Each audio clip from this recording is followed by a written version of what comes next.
Good morning, Ohio. It's James Lewis of the Grueling Truth Radio Network. With us today is Bob Stoops, author of the book, No Excuses, The Making of a Head Coach, also written by Gene Wojciechowski. Bob, thank you for joining us today. Thank you. It's great to be back in Ohio on the radio there. Speaking of Ohio, you grew up in Youngstown. What was that like? It was the best. As little rough steel mill town and great neighborhoods, great fun. Still have some of my best friends are from back, my neighborhood buddies and guys around Ohio. So it was great. Most people would assume growing up in Ohio, you were an Ohio State fan. But the way I understand it, you were even an Oklahoma fan back then. Well, I was. I loved watching Oklahoma, not only because they won, but just the triple option, all the great speed they always had, all the flashy running backs, and, so they were just fun to watch. And, of course, growing up in that small town with you was Ray Boom Boom Mancini. So was Ray good at the other sports as well? Oh, Ray was a great athlete. He really was. We played on the same, Pop Warner and grade school teams, and he was a great running back and defensive back. And then we played on our basketball teams together. He was a point guard. And then, as he got into high school, he started focusing, played his ninth grade year, I remember, and was still, running back, defensive back. And then he started really zeroing in on his true craft, being a fighter, and just started concentrating on that. And we all followed him. We'd go watch him and root for him in the Golden Gloves championships and things like that were locally. So did you always prefer playing defense? Great baseball player. Oh, nice. My dad was the head baseball coach, and so growing up in the same block, in the same neighborhood, my dad had just let him, even though he was training for boxing, if he could make it to a game, he let him come play, even if he didn't practice all week. Oh, nice. But so anyway, it was we had a great neighborhood, but Ray was really good at all the sports. Oh, awesome. So did you always prefer playing defense over offense, or was that something that happened later in your career? Yeah, in high school I did both, receiver and defensive back. And then when I got to Iowa, I was just recruited as a defensive back, and so I loved playing defense, playing safety, and so I that was right for me anyway. With coaching, there were always rumors about you going places. Did you ever consider joining the DeBartolo family in San Francisco? No, that was never really an option. Of all the different teams that have come after me, so someone I remember hitting at it at one point, but that was never really anything to it. So not really, but I would have loved to. I mean, I think I love what they've done there at San Francisco through the years, and Eddie DeBartolo Jr. has been a great friend to myself and my family, and they've always been great to all of us. So I wish them all, and the York family now as well. Wish them great luck, and I've got a great close friend, George Kittle, their tight end. He kind of came up in the Norman area, and his father worked for me for a while, and so they're great friends. So I root for George Kittle as well out there. Oh, nice. How often do you and your brothers bounce ideals off of each other? Oh, not as much as you'd think. You get set in what you're doing in your own program, and sometimes in the out of season we might do that a little bit. Try this or try that, or look at this. This certain whatever it may be, this certain blitz or whatever. But it's not a lot. So why did you choose Iowa for your college career? Well, truly, it was the only school to recruit me. I had some other smaller offers, but it was the biggest school that really recruited me and gave me an opportunity. And I wanted to play at as big a level as I could, and fortunately, they gave me a chance. Did you ever consider transferring once you got there? Yeah, I detail it in the book. I really was unhappy my first semester there at Iowa. Felt the team was really bad, and the coaches got fired at the end of the season, and it was a real cultural shock for me too, coming from a steel mill town in Youngstown to the middle of Iowa, 10 hours away. It was just so different, and so I went home and talked about it one too many times around Thanksgiving or Christmas, and I was helping my father clean up the yard after he was mowing it, and I brought it up one more time, and he gave me a few choice words and a whole lot of tough love, and I realized, wow, and he threw the broom down and walked away.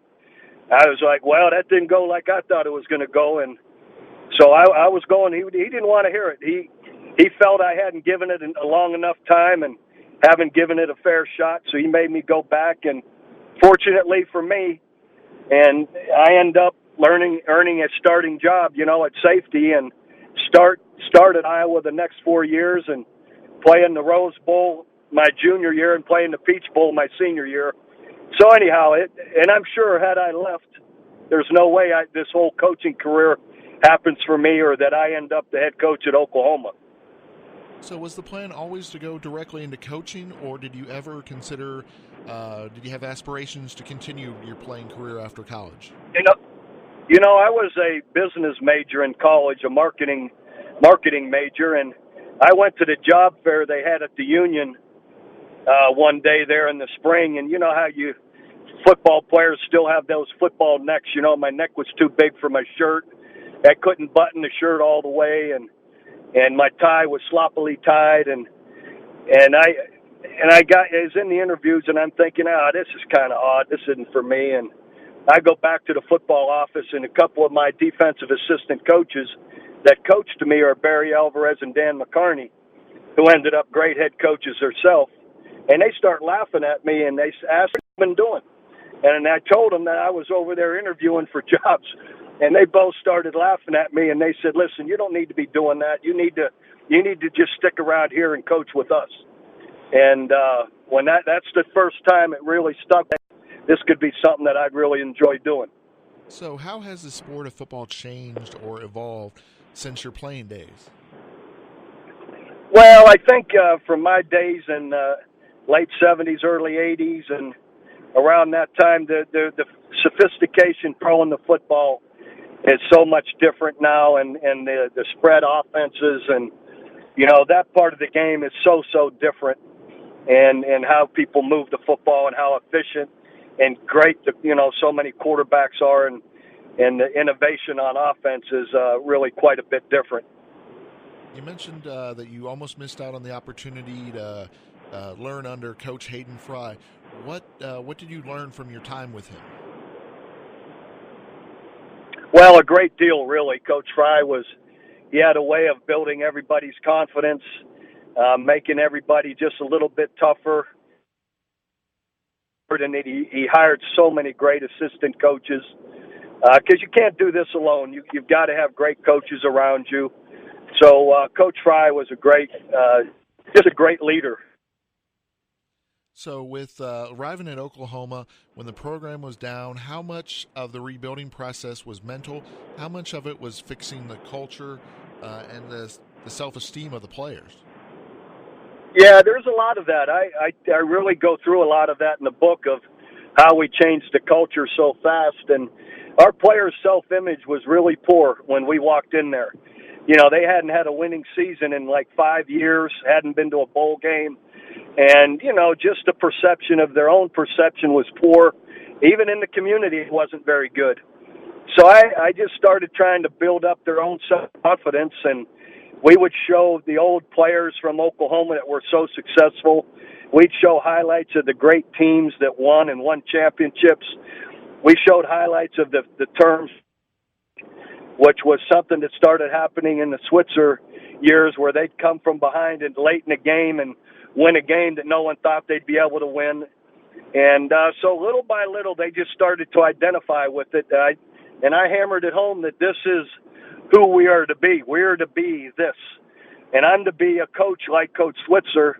And I would say, and this is where no excuses comes from, I would say there's no excuses for us not to be this.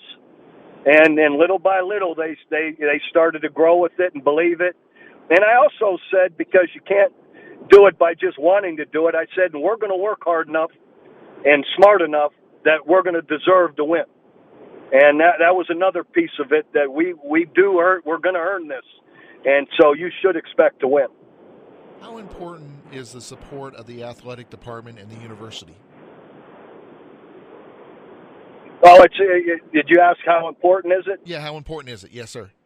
Oh, yeah, it means everything. You can't, you got to be supported in every way. And in fact, when I was introduced as a head coach, one of the first things I said is, when we right this ship and we're competing for championships again, it won't be because of me.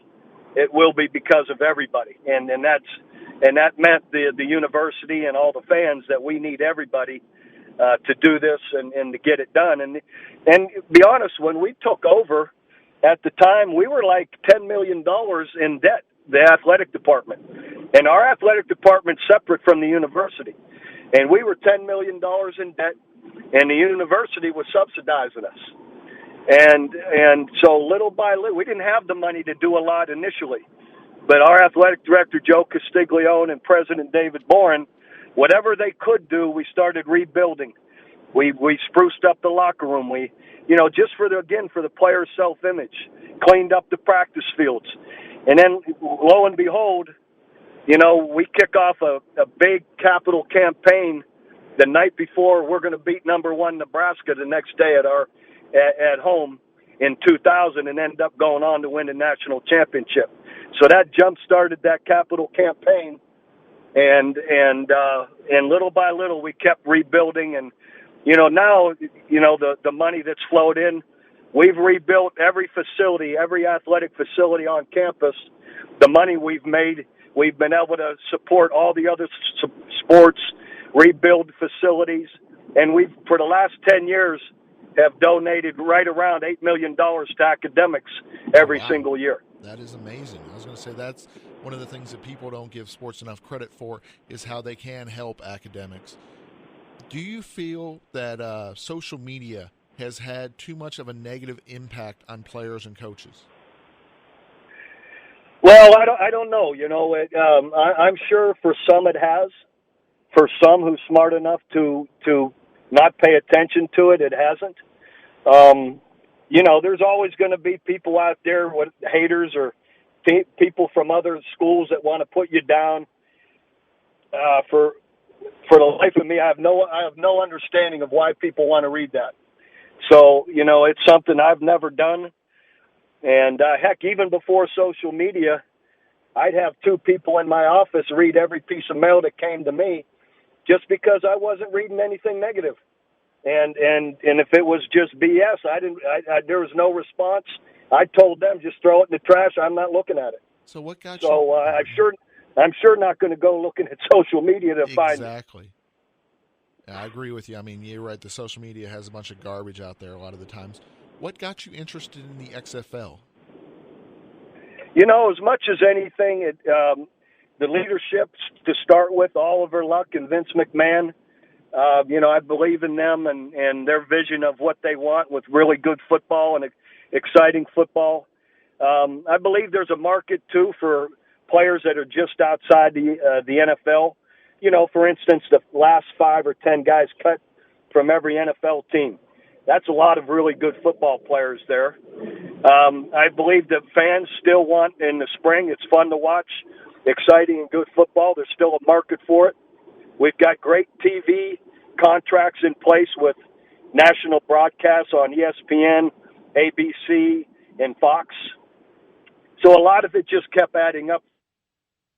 Norman, Oklahoma is only 2.5 hours down the road from the Arlington, Dallas area. So anyway, it just sort of fit. Excellent. Before we let you go, where on social media, where on the web, where should they buy the books? Amazon, anything on Amazon.com, and Barnes & Noble as well. Any bookstore, most of them, have had them, but I know people have ordered it. And there's an audio version that I narrated. I didn't think with my distinctive voice somebody else should do it. So as hard as it was to do, I did narrate the book as well. So you can get it at those places. Oh, nice. Well, thank you, Coach, for joining us. We wish you the best of luck with the XFL, and we greatly appreciate having you on the show today. Great to be with you. Thanks for having me.